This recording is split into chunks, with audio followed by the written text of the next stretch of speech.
som dos gamers.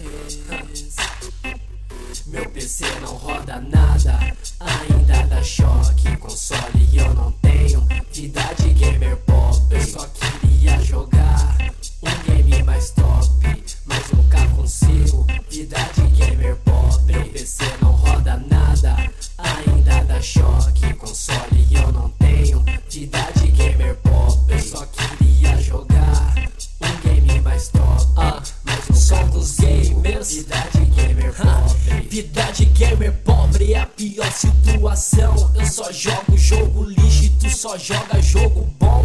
A questão financeira é o que me deixa assim. Quem me dera se eu tivesse um videogame tipo Slim.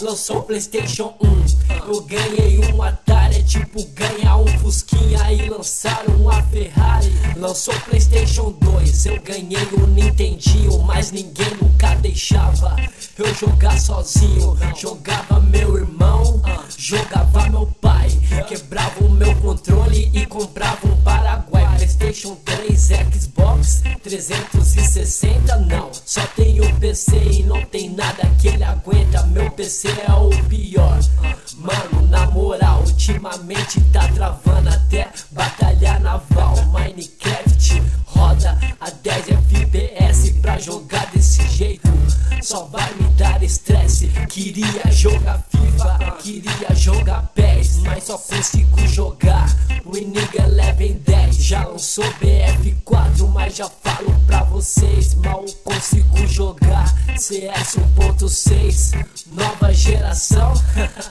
nem pensar, só se a nova geração for de conta pra pagar. A situação tá feia, neguinho, você deve achar fake. Até no celular só tá rodando Snake. Não roda nada, ainda dá choque. Console eu não tenho, vida de gamer pobre. Eu só queria jogar um game mais top, mas nunca consigo, vida de gamer pobre. Meu PC não roda nada, ainda dá choque. Console